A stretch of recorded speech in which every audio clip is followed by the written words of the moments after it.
The Mutual Broadcasting System presents Roger Kilgore, Public Defender.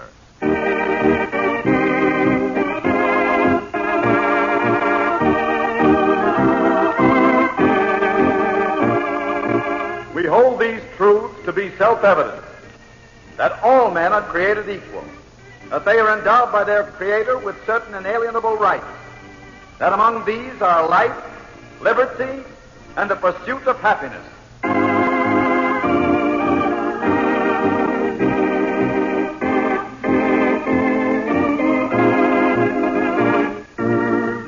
I'm Roger Kilgore, Public Defender, a paid servant of the public. It's my duty to defend any person accused of a crime who is unable to pay for his own defense.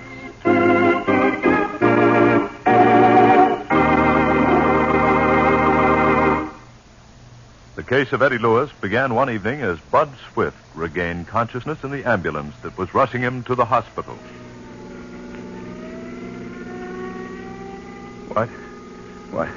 What hit me?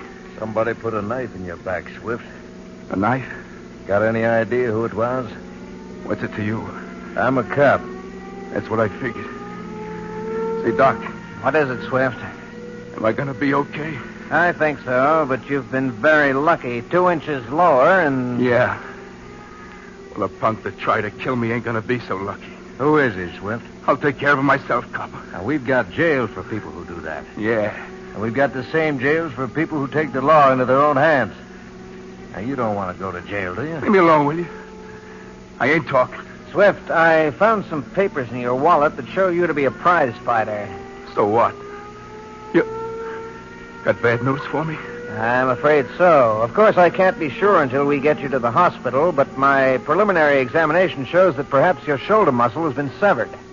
Good Lord. Now, it doesn't mean that with surgery and proper care you won't recover the use of that arm, but... What? Yeah, I get it. I won't be a cripple, but I'll never fight in the ring again. That's a tough break, kid. I'll never fight. You don't want to see the guy who did this to you get away, do you? No. He ain't getting away. Then don't go after him yourself.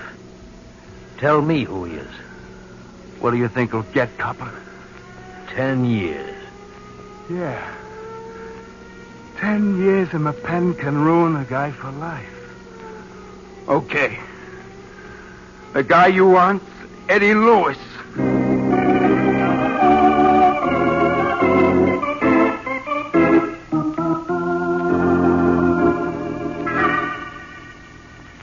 All right, Captain. I'll give the public defender your message as soon as he comes in.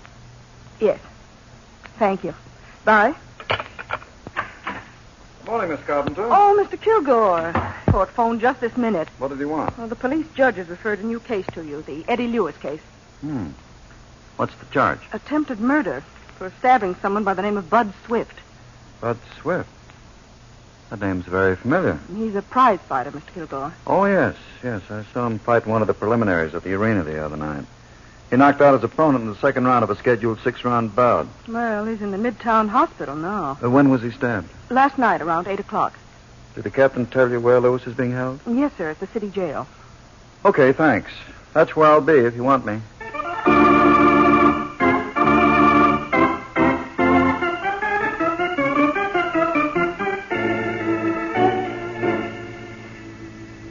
Eddie, what do you do for a living? Nothing. Haven't you got a job? No? Why not, Eddie? Don't you want a job? Sure I do. I want one bad. Well, don't tell me you haven't been able to find one these days. I found plenty, Mr. Kilgore. But they weren't for me. How old are you, Eddie? 23. You look strong enough and healthy enough. Sure, I know what I look like. And I know what I feel like inside. What do you mean? I got a slug in my belly during the war. They took it out all right, but I see. I've never been the same like I used to be. I get sick so often I can't hold down no regular job. I'm sorry about that, Eddie. It's okay. I'm not griping. Government sends me a check every month, and Hal Humphreys lets me pick up a few bucks every time I can. Who's Hal Humphreys? A nice guy. He owns a gym on Cedar Street where a lot of fighters train. What do you do there? Oh, I help out when the place gets too busy for Punchy. He's a regular porter. To do the job all by himself.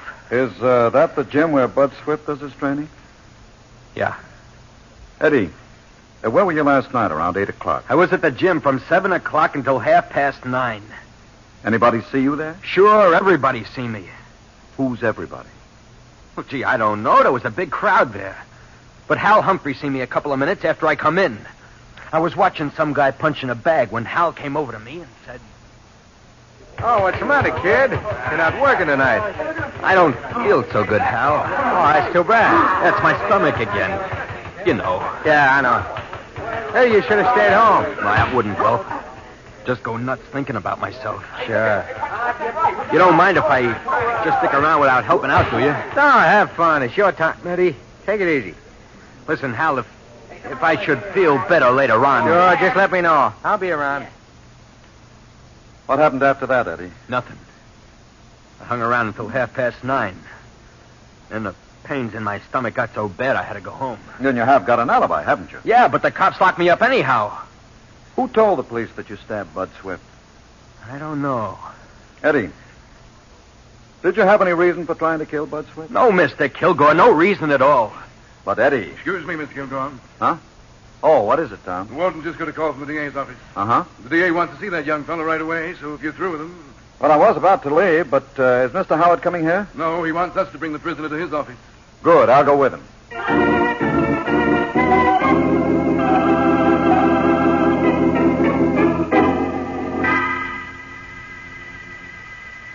Sit down, Lewis.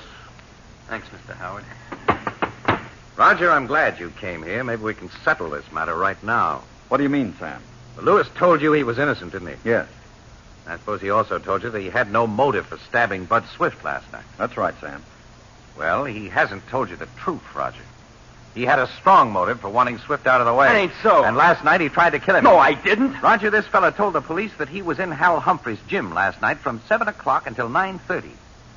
So the police questioned every man that they could find who was in that place last night, and not one of them remembered seeing him. What? But I was there, I tell you. I was even talking to Hal Humphreys You himself. were not there, Lewis. You were outside the restaurant on Pine Street, where Swift was having his dinner. I was not. Swift says he saw you there as he was going inside a few minutes before 7. And I think you hung around until he came out at 8 o'clock. No, I didn't. It was pretty dark by then, and you followed him to the parking space next to the restaurant. That's crazy. You waited until Swift was getting in his car, and then you stabbed him in the back. No. You got it all wrong. Eddie, were you outside that restaurant on Pine Street a few minutes before 7 last night? Oh, maybe I go by it on my way to the gym. Did you stop there?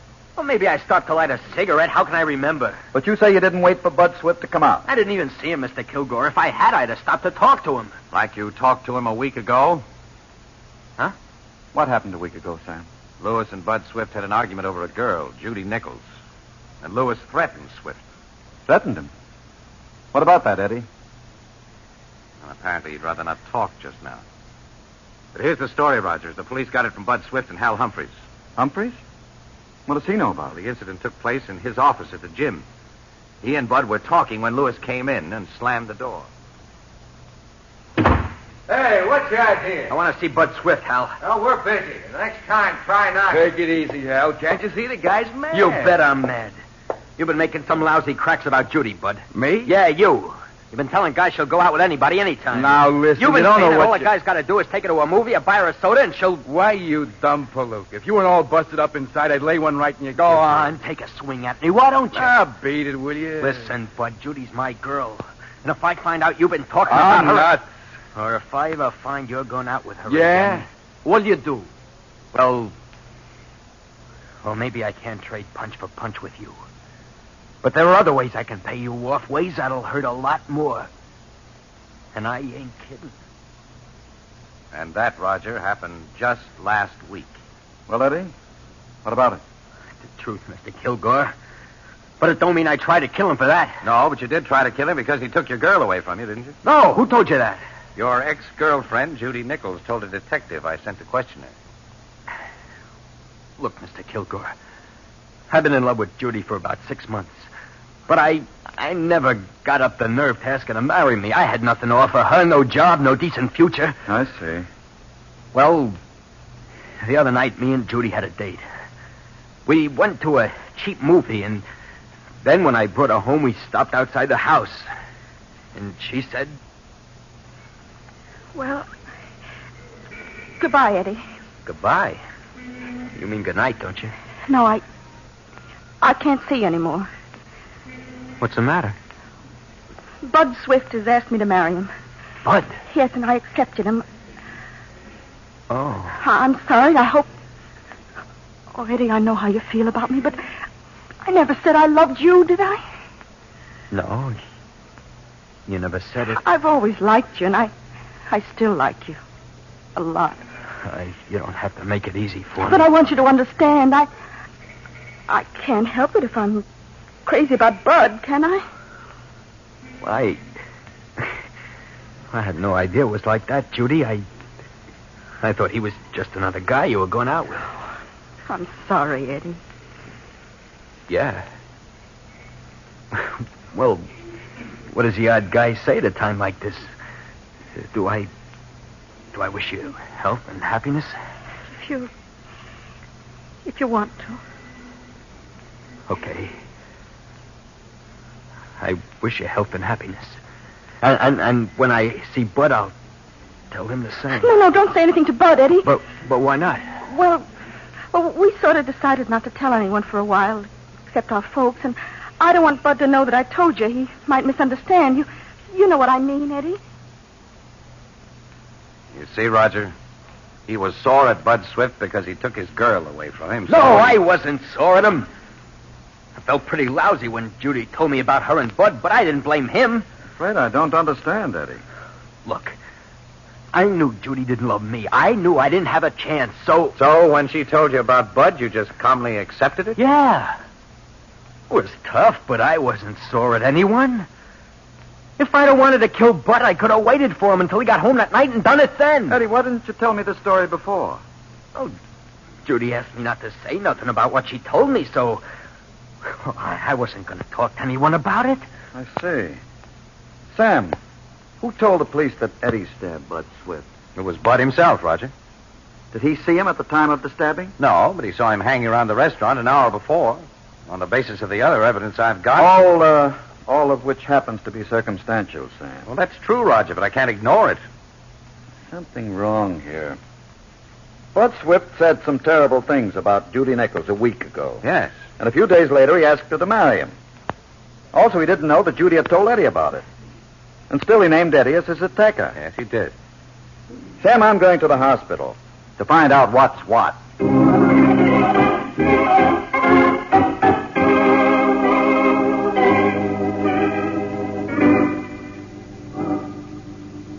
That punk's fixed me good, Mr. Kilgore, but good. The doctors think you'll be all right, Bud. Yeah, sure. I think you'll even be able to fight again. Oh, stop kidding me. I know what the ambulance doctor told me. Well, he made only a quick examination. Okay. We'll see who's right when I get out of here. Bud, why did you tell the police that Eddie had stabbed you? Because he did. How can you be so sure? You didn't see him. What was he hanging around the restaurant for?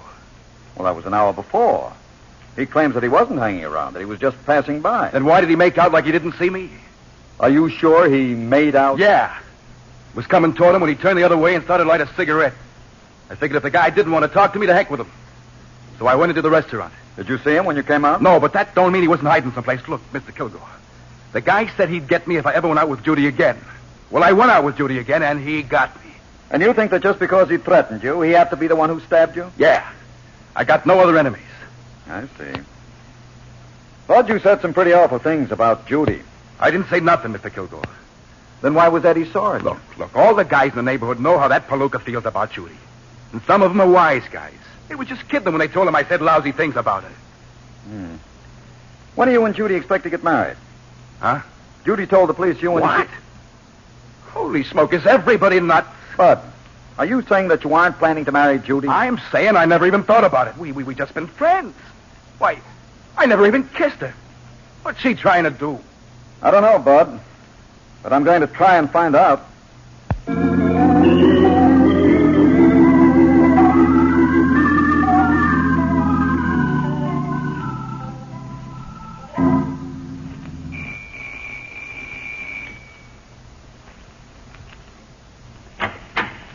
Well? Are you Miss Judy Nichols? Yes. I'm the public defender, Roger Kilgore. Oh, the public defender. Oh, come in. Thank you. You're the man who helps people when they get arrested. Yes, You're going to help Eddie, aren't you? You're going to see that he gets out of jail?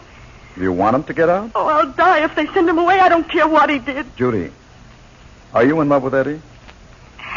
Or do you want him out of jail because your conscience is bothering you? No, I'm in love with him. I've always been in love with him. Then why did you tell me you were going to marry Bud? I was afraid. Afraid of what, Judy? For myself. Got so I couldn't get Eddie out of my mind.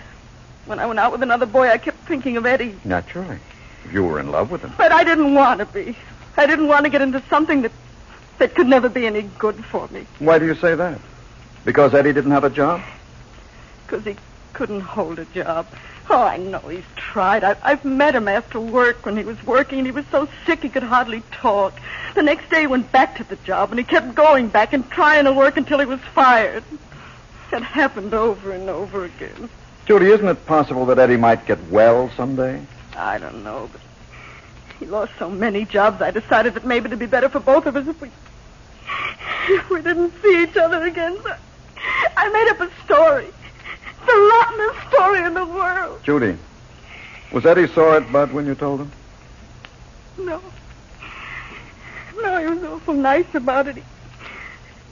He even said he was going to wish him health and happiness. Oh, Mr. Kilgore, you've got to get Eddie out of jail. I'll marry him tomorrow if you'll just get him out. Why did you tell the police that story? Didn't you realize that you were giving evidence against Eddie that might convict him? No, I didn't realize anything. The detective came here this morning, asked me a lot of questions. I was afraid of being caught in a lie, so I told him the same story. Judy, you say that you're in love with Eddie. Oh, he's got no idea how much, Mr. Kilgore. But still, you believe that he tried to commit murder. What? Hasn't it occurred to you that he might be innocent? Oh, good heavens, I must be losing my mind. Just because the cops arrested him don't mean he's guilty, does it? Of course not. Why, he claims that he has an alibi. And he has. But it doesn't seem to be any good. At any rate, I'm going over to Humphrey's gym and check on it myself.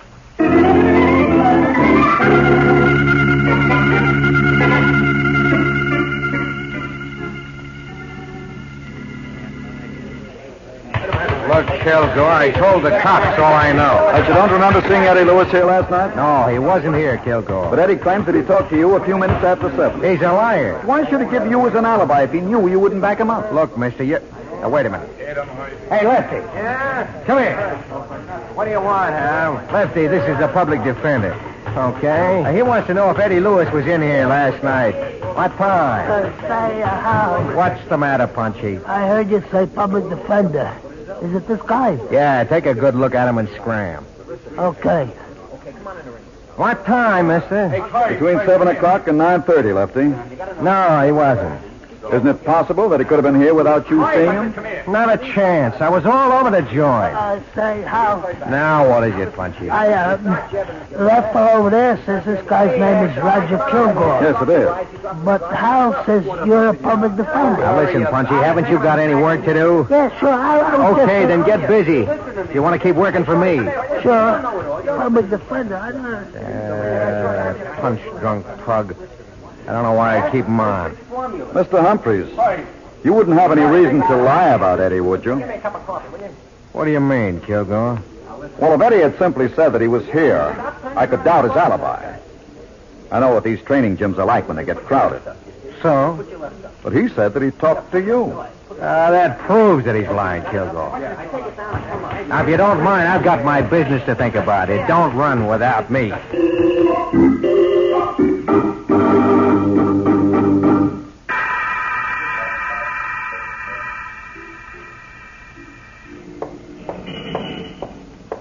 Hey, Mr. Kilgore. What? Mr. Kilgore, What is it, Punchy? I know something. Would you follow me down the street to tell me about it? Yeah. I know something about Eddie. What do you know about him, Punchy? He's a good kid. Sure he is. He was in the gym last night. What's that? Yeah, he was in the gym. What time was he there, Punchy? He was there. Hal and Lefty shouldn't have said he wasn't. Ah. Why didn't you tell this to the police? But police? Cops. I didn't see no cops. They were in the gym this morning, questioning everyone. I didn't see no cops. I got a haircut this morning. And Hal Humphreys did lie. Listen, Punchy, do you know anything else? Yeah. I know something about Bud Swift. What about him? He should have took a dive in the third round. What? But he didn't. Yes, I know. He won by a knockout in the second. Yeah, but he shouldn't have. But how do you know that he was supposed to lose in the third? I heard Hal telling Jack Graham. Who's Jack Graham? He's Bud's manager. And you say you heard Hal and him talking? Yeah. A couple of days ago in Bud's dressing room. Just a minute. Are you saying that Hal Humphreys tried to fix a fight? While you were there, Punchy? Yeah. He didn't know I was there. But he must have seen you. I wasn't there. Now, look, Punchy. Let's get it straight. I got it straight, Mr. Kilgore. Here's the dressing room, see? Hal and Jack was in there. All right. Next door is another room where I put towels for the fighters when they come out of the shower. Oh, I see. I was in there. Where was Bud Swift? He was in the shower. Now, Punchy, you're sure you heard Hal Humphreys tell Bud's manager that Bud would have to lose in the third round? Yeah, he said that to Jack Graham. All right, Punchy. Suppose you and I get down to the DA's office. But I don't want to see the DA. I just want you to tell him your story. The DA's trouble. He is for people like Hal Humphreys, but not for you. Come on. I'll drive you down there myself. And then I'll find Jack Graham.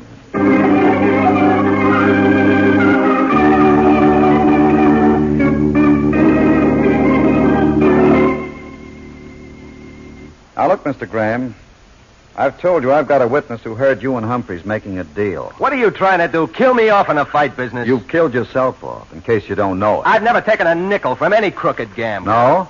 And I've never told one of my fighters to lay down. And anybody says I did is just a dirty, framing double-crosser. We'll see about that. Who told you I made a deal with Hal? Was it Bud? No. Well, then who is the rat that's trying to squeeze me out of the fight business? You're going to tell me, Mr. Kilgore. And if I don't? Well... You'll what, Mr. Graham? Which are you more afraid of? Losing your license as a fight manager? Or going to prison for attempted murder? I didn't try to kill Bud. You told him to lose the fight and he didn't. No, I didn't tell him anything. Listen.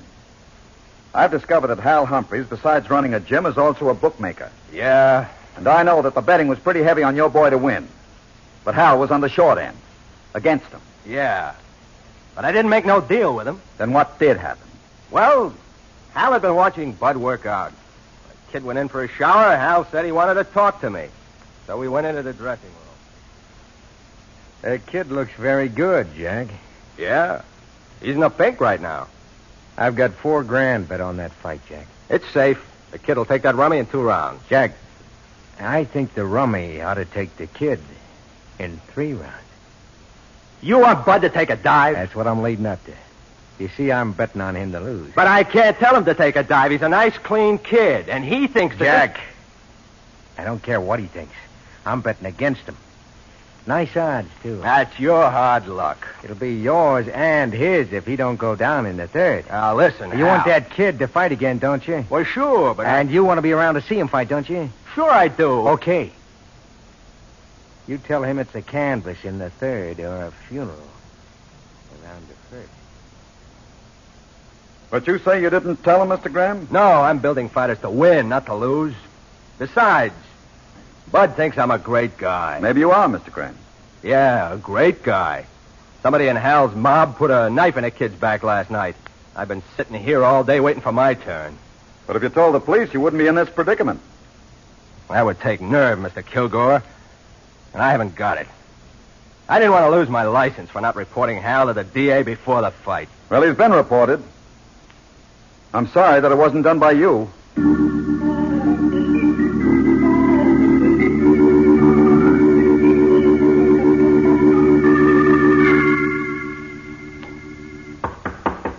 That's Humphreys now, Roger. Come in.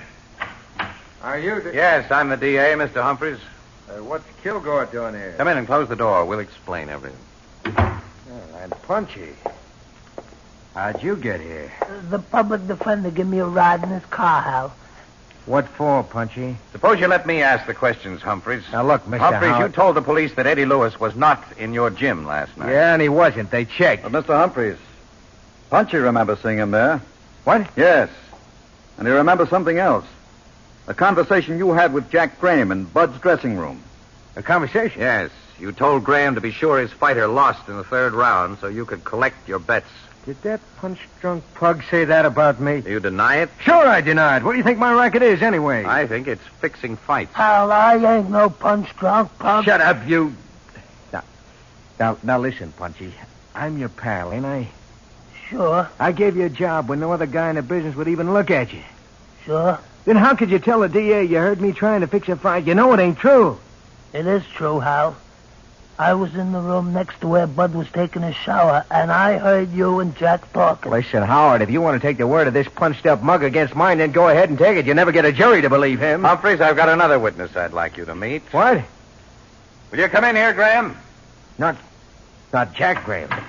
Hello, Hal. Mr. Humphreys, do you still want to deny that you tried to fix that fight? It's no use, Hal. I've told him the whole story. Well, so okay. So I was trying to protect my bets. By dictating when Bud Swift had to lose? Well, so what? And when he didn't lose, you or one of your gang went out to pay him off. Well, I don't follow. What are you guys trying to do? You can't pin a murder rap on me. You said he'd never fight again if he won. Shut up, Jack. Now, look, Humphreys. You've lied about everything in this case from the first minute you talked to the police. But from now on, you're going to start telling the truth for a change. Whoever thought I was going to get washed and hung up by a dumb, punch-drunk palooka?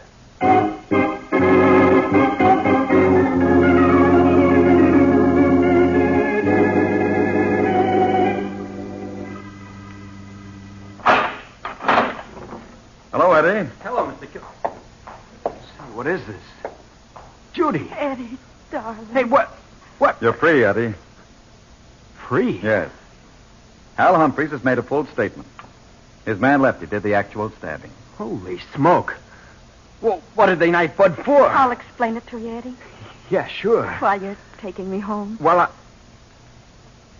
what about you and Bud? Everything's going to be all right, Eddie.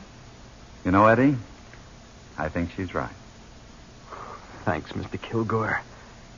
Whoever figured out about a public defender sure figured okay. Yeah.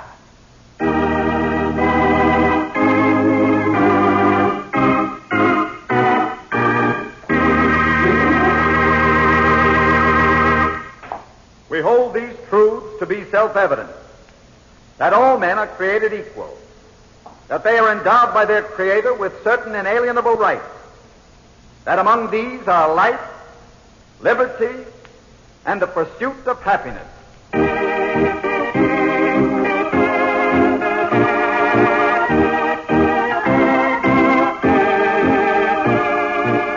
Roger Kilgore, Public Defender, written by Stedman Coles and produced and directed by Jock McGregor, featured Santos Ortega as the Public Defender and Stotts Cotsworth as the District Attorney.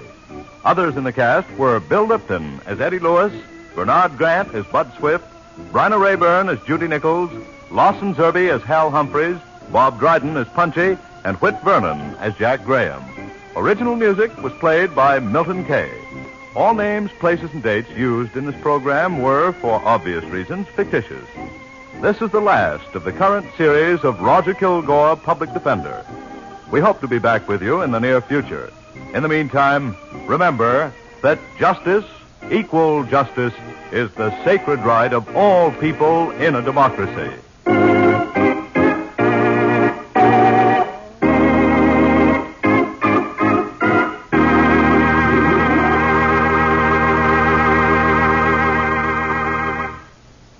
Carl Caruso speaking. This is the Mutual Broadcasting System.